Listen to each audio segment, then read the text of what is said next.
idea from the human mind can build cities.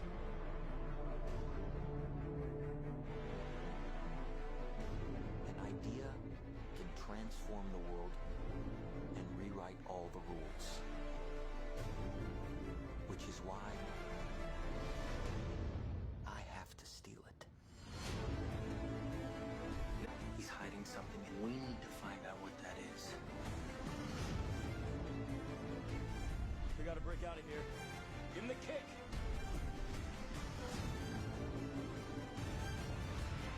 This was not a part of the plan! Wake me up! Wake me up!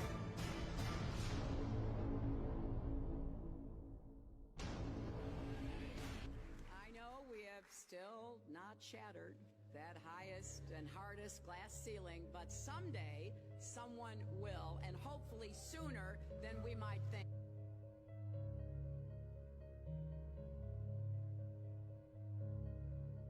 As the galaxies go whizzing by over the glass domed ceiling. Now tell me that doesn't work for you. If it's true, does it change how I live my life? This is something that is not an easy answer because of the magnitude of what we're talking about here. How it will change your life, first of all, when you understand it, is dramatic, to say the least. Will it change you from having to go to your job every day and the things that you typically do every day?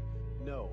But when this knowledge becomes more mainstream and these agencies are starting to be held accountable, and you understand that they're all participating in this, not just the United States government, not just NASA, but China, Russia, India, all of them have space programs. They all have the same symbolism. They're all doing the exact same thing to their citizenry.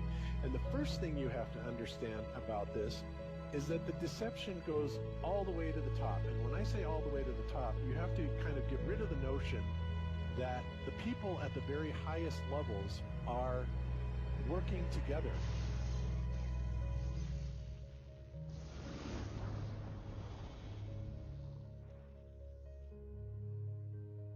Why would they do this? Why are they trying to hide the fact that we are on an infinite plane or on a flat earth rather than a ball? Well, if you isolate people into the idea that they're on a blue marble that's in the middle of a universe that is really insignificant, and there's thousands or millions and billions of other worlds and possibly other civilizations, that makes most people think that we are insignificant and that we did actually come about as some sort of an accident. Now, when people believe that, their minds are much more malleable into being given the idea that there is no God, there is no creator.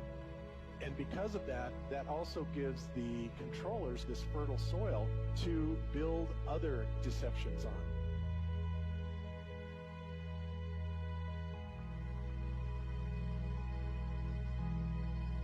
Why do you think that Truman has never come close to discovering the true nature of his world until now? We accept the reality of the world with which we're presented.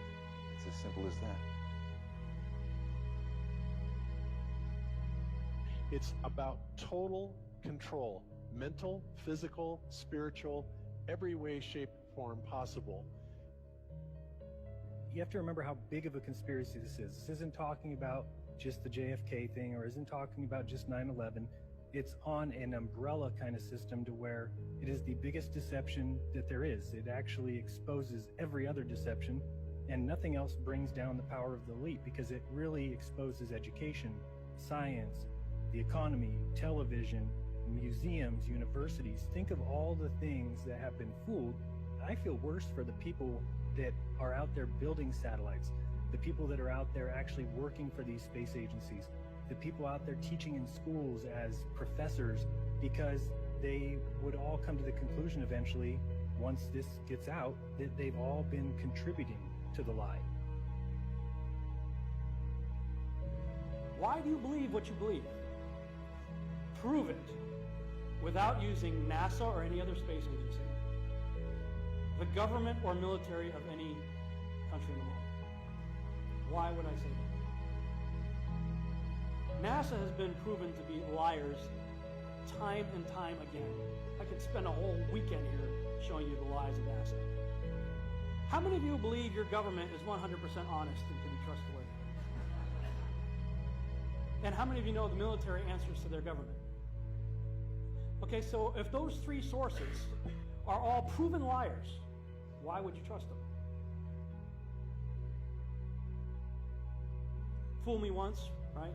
Shame on you. Fool me twice, shame on me. I say, continue to believe pathological liars and you're an idiot. But that's what we've all done.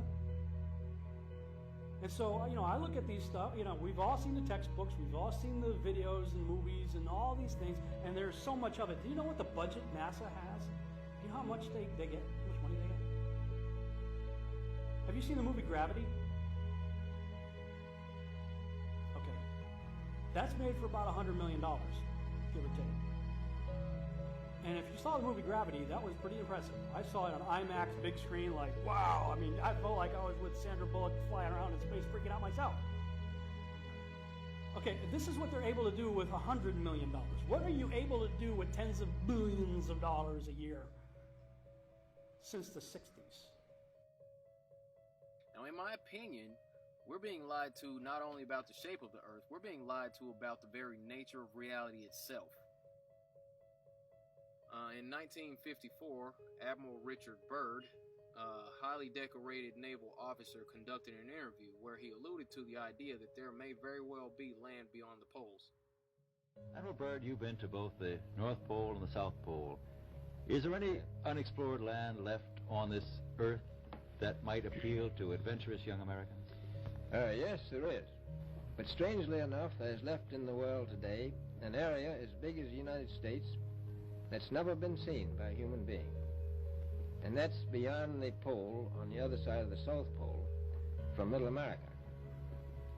And I think it's quite astonishing that there should be an area as big as that unexplored.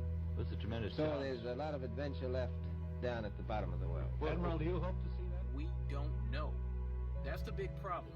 We don't know where we are, okay? That's what we're all trying to figure out here. But there is the Antarctic Treaty where, 53 or so nations have signed saying that no one's going to lay claim to Antarctica and that there are massive restrictions for travel there. You can't just get up and go to Antarctica on your own. You have to have a tour guide with you. And there are only certain entry points and there are limits on where you can go search.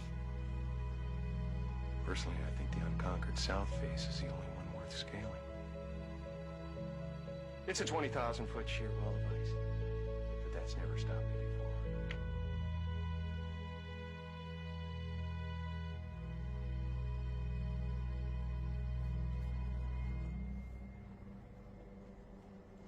Welcome.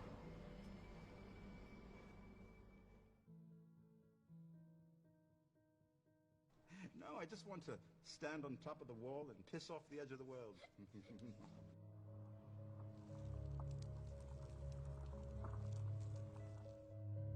What difference does it make? What difference does it make? Yeah, that's their favorite line. Got a lot of people, what difference does it make? You can't figure out what difference it makes? If you can't figure out what difference it makes that the people running your world of lying to you over and over your whole life, if you can't figure out that someone lying to you is trying to control you, suppressing of information, of knowledge is control.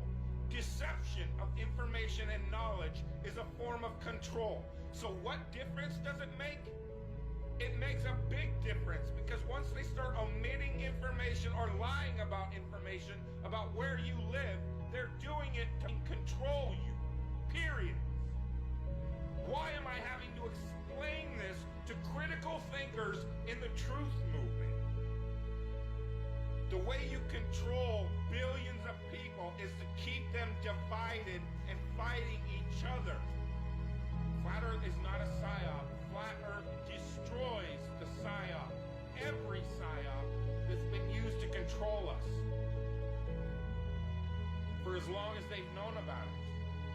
So this system has been in power and control for hundreds of years, ever since they convinced the rest of the world that they didn't know where they live. It created this fantastical scenario to make people feel insignificant and to follow those that appear to know better. Why is the flat earth so important?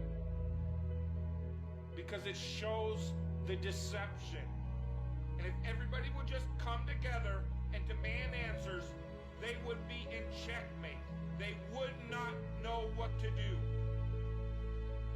Train up a child in the way that he should go, and when he is old, he will not depart from it. I believe that's why we have so many who are indoctrinated to still believe and fight so hard for the heliocentric model.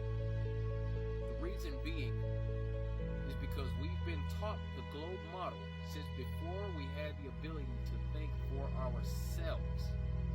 Think about that. Before you could think for yourself, before you could form rational thought, you've been taught that you live on a spinning ball, although your five senses tell you something totally different.